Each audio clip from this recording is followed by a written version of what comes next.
क्षण है, बहुत प्रकार से आनंद है। एक संकल्प लिया था और मुझे स्मरण है कि तब के हमारे संघ के सरसंघ चालक बाला साहब देवरस जी ने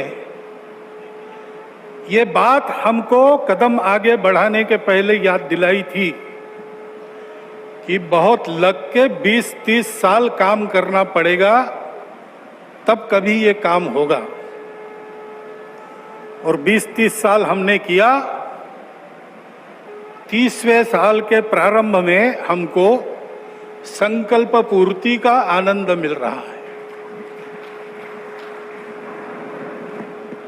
प्रयास किए हैं जी जान से, अनेक लोगों ने बलिदान दिए हैं। अरे नहीं यार, वो सूक्ष्म रूप में आज यहां उपस्थित है, प्रत्यक्ष उपस्थित हो नहीं सकते।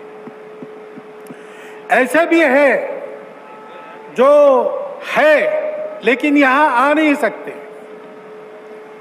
रथ यात्रा का नेतृत्व करने वाले अडवाणी जी आज अपने घर में बैठकर इस कार्यक्रम को देख रहे होंगे।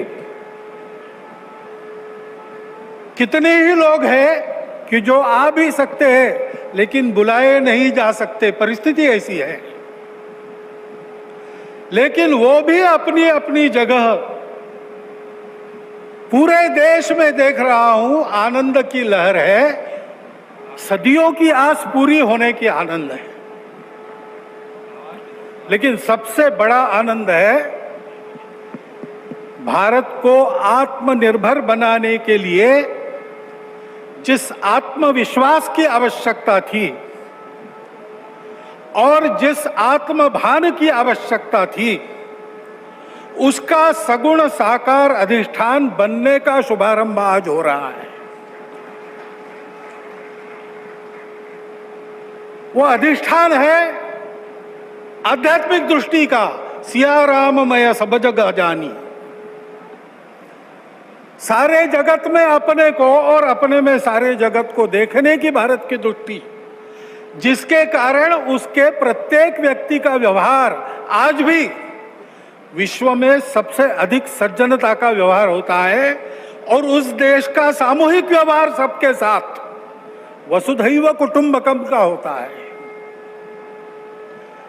ऐसा स्वभाव और ऐसी अपने कर्तव्य का निर्वाह व्यावहारिक जगत की माया के दुविधा में से रास्ते निकालते हुए जितना हो सके सबको साथ लेकर आगे चलने का जो विधि एक बनती है, उसका अधिष्ठान आज यहां पर बन रहा है। परम वैभव संपन्न और सबका कल्याण करने वाला भारत, उसके निर्माण का शुभारंभ आज ऐसे निर्माण का व्यवस्थागत नेतृत्व जिनके हाथ से है, उनके हाथ से हो रहा है। ये और एक आनंद है। और इसलिए उन सब का स्मरण होता है। लगता है अशोक जी यहां रहते तो कितना अच्छा होता। महंत परमहंस रामचंद्र दास जी अगर आज हो सकते तो कितना। लेकिन जो इच्छा उसकी है वैसे होता है। लेकिन मेरा विश्वास है कि जो है वो मन से और जो नहीं है वो सूक्ष्म रूप से आज यहां उस आनंद को उठा रहे हैं, उस आनंद को शतगुणित भी कर रहे हैं। लेकिन इस आनंद में एक स्फुरण है, एक उत्साह है। हम कर सकते हैं, हमको करना है, वही करना है। एतद्देश प्रसूतस्य सकाशादग्र जन्मनात् स्वम स्वम चरित्रम शिक्षेरन पृथिव्याम सर्वमानव। जीवन जीने की शिक्षा देनी है। अभी ये कोरोना का दौर चल रहा है, सारा विश्व अंतर्मुख हो गया है, विचार कर रहा है कहाँ गलती हुई, कैसे रास्ता निकले। 2 रास्तों को देख लिया, तीसरा रास्ता कोई है क्या? है, हमारे पास है, हम दे सकते हैं। देने का काम हमको करना है। उसकी तैयारी करने के संकल्प का भी आज दिवस है। उसके लिए आवश्यक तो पुरुषार्थ हमने किया है। प्रभु श्री राम के चरित्र से आज तक देखेंगे तो सारा पुरुषार्थ, पराक्रम, वीरवृत्ति हमारे रग रग में है, उसको हमने खोया नहीं है, वो हमारे पास है।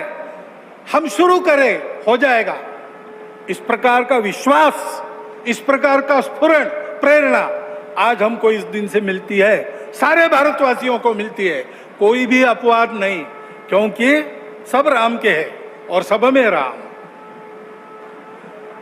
और इसलिए यहां अब मंदिर बनेगा, भव्य मंदिर बनेगा।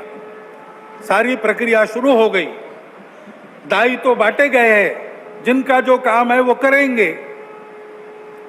उस समय हम सब लोगों को क्या काम रहेगा?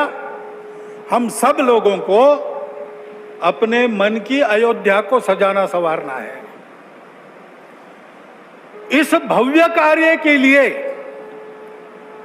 प्रभु श्री राम जिस धर्म के विग्रह माने जाते हैं, वह जोड़ने वाला, धारण करने वाला, ऊपर उठाने वाला, सबकी उन्नति करने वाला धर्म, सबको अपना मानने वाला धर्म,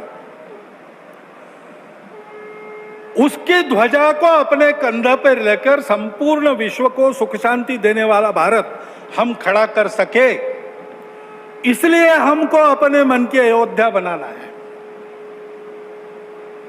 यहां पर जैसे जैसे मंदिर बनेगा, वो अयोध्या भी बनती चली जानी चाहिए। और इस मंदिर के पूर्ण होने के पहले हमारा मन मंदिर बन के तैयार रहना चाहिए, इसकी आवश्यकता है। और वो मन मंदिर कैसा रहेगा बताया है। काम कोह मद मान न मोहा, लोभ न क्षोभ न राग न द्रोहा, जिनके कपट दंभ नहीं माया, जिनके हृदय बसहु रघुराया। जात पात धनु धर्म बड़ाई, प्रिय परिवार सदन सुखदाई, सब तजी तुम ही रहो उरलाई, तेहि के हृदय रहो रघुराई। हमारा हृदय भी राम का बसेरा होना चाहिए, इसलिए सभी दोषों से, विकारों से, द्वेषों से, शत्रुता से मुक्त। दुनिया की माया कैसी भी हो, उसने सब प्रकार के व्यवहार करने के लिए समर्थ।